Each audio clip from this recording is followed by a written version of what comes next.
Welcome friends. Today we will discuss the dissection of the upper limb. This is the left upper limb. This is the lateral border and this is the medial border of the upper limb. This is the pectoral and scapular region. This is the arm, forearm and the hand. In the pectoral region, you can see the first muscle, that is the pectoralis major muscle, which has a clavicular part and a sternocostal part, which get inserted into the lateral lip of the intertubercular sulcus of humerus.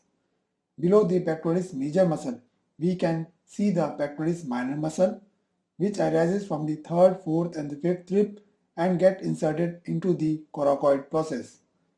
Here you can see the medial pectoral nerve which pierces the pectoralis minor muscle to supply the pectoralis major muscle.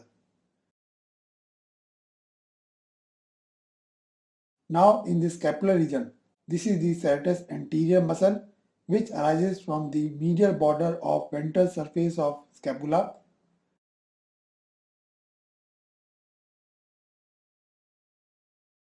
This is the long thoracic nerve which will supply the serratus anterior muscle. Below the serratus anterior muscle, this is the subscapularis muscle, which is a multipinnate muscle which arises from the costal surface of scapula and get inserted into the lesser tubercle of humerus. Now in the front of the arm region, this is the biceps brachii muscle. This is the short head of biceps which arises from the coracoid process, and this is the long head which arises from the supraglenoid tubercle of humerus. The biceps brachii muscle get inserted into the radial tuberosity of radius bone.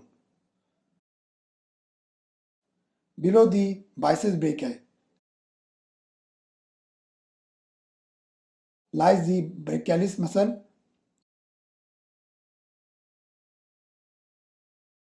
It arises from the lower part of the anteromedial and anterolateral surface of humerus bone and get inserted into the ulnar tuberosity of ulnar bone.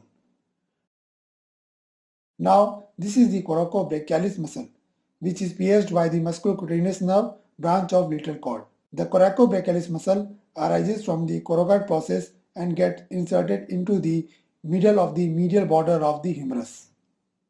This is the axillary vein. This is the axillary artery, which is a continuation of the subclavian artery and continues in the upper limb as the brachial artery. It divides at the level of the neck of radius into radial artery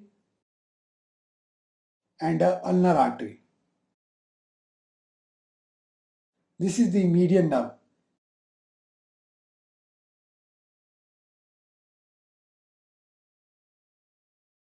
Which arises from the medial root and a lateral root.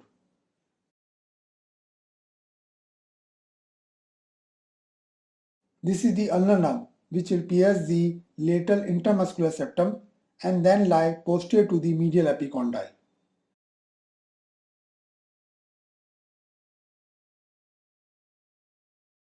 This is the musculocutaneous nerve, which pierces the coracobrachialis muscle and then supply the biceps brachii and brachialis muscle. The musculocutaneous nerve will continue as a lateral cutaneous nerve of forearm. This is the part 1 of the dissection of upper limb. In the next video, we will see the dissection of the cubital fossa. Thank you very much.